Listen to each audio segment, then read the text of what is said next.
Dodsworth follows married couple Sam and Fran, played respectively by Walter Huston and Ruth Chatterton, as they embark on a long holiday around Europe. The two find their relationship to be strained as Sam feels dejected and isolated in his marriage, while Fran spends her time longing for a more interesting social life and flirting with other men, one of which is an English captain called Lockhart, played by David Niven. However, when Sam meets a divorcee named Edith, played by Mary Astor, he realises he may have found the right person for him and sets about leaving Fran in order to be with his new love. Man, people in the 30s really loved making movies about failed marriages, didn't they?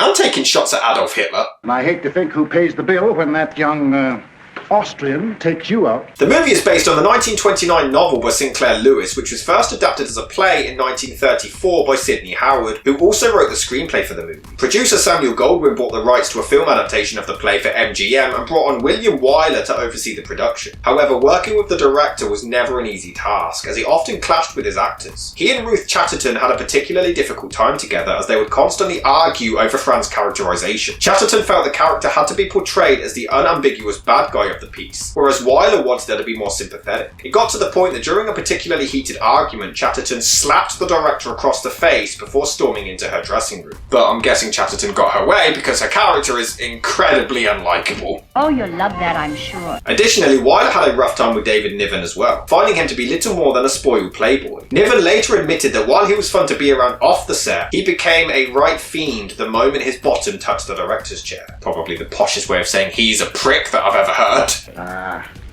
Silly. Seemingly the only person on set who actually got on with Wyler was Walter Huston, as they were good friends before filming and were often on the same page with regard to their ideas for the movie. On top of that, in a weird case of art imitating life, Mary Astor's own love life was in a bad spot when making the film. She was going through an extremely messy divorce during production due to her affair with dramatist George S. Kaufman. As a result, she was constantly hounded by the press and often slept on set overnight to avoid them, though Wyler, Goldwyn and a co-star sided with her over the ordeal. Let's not be serious. Dodsworth was released on September the 23rd, 1936 and was a hit with both critics and audiences, grossing $1.6 million at the box office and was nominated for 7 Academy Awards including Best Picture, though it only picked up Best Art Direction. In fact, famed playwright and filmmaker David Mamet cited Dodsworth as one of 4 movies he considers to be perfect, along with The Godfather, A Place in the Sun and Galaxy Quest.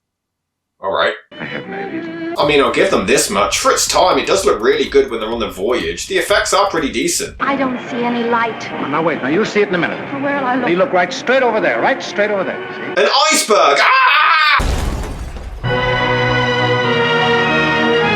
Why is it the traveling Americans are always so dreadful? Yeah, good question. Why is it Americans are always such snobs? Yeah, good question. Jane Austen, Oliver Twist, and Sherlock Holmes, England. Mother England. Home.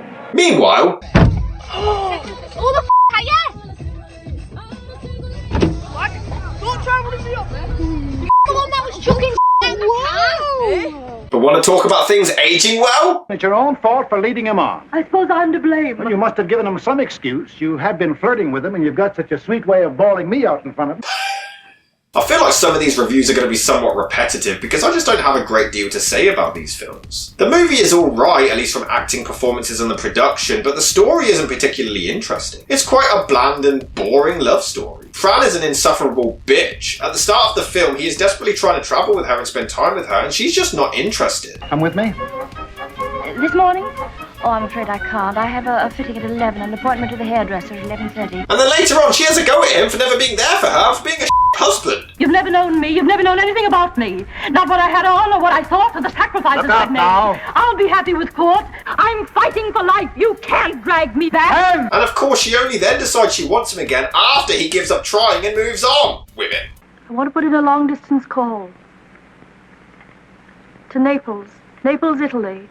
As opposed to Naples, Israel. And once she tracks him down, she's infuriated that he doesn't just immediately welcome her back with open arms. And this is the man that I've loved for 20 years. This is the man who's loved you. You haven't learned a thing. You haven't learned a single thing from all our sorrows. F you, he tried! This is a romantic film? It's okay, there's just not a lot to it, that's it. It's another one where I don't really understand why it's a must-see. I'm starting to think that this old-school style of filmmaking just really isn't for me. Dodsworth is certainly well made, but in my view, just not particularly interesting.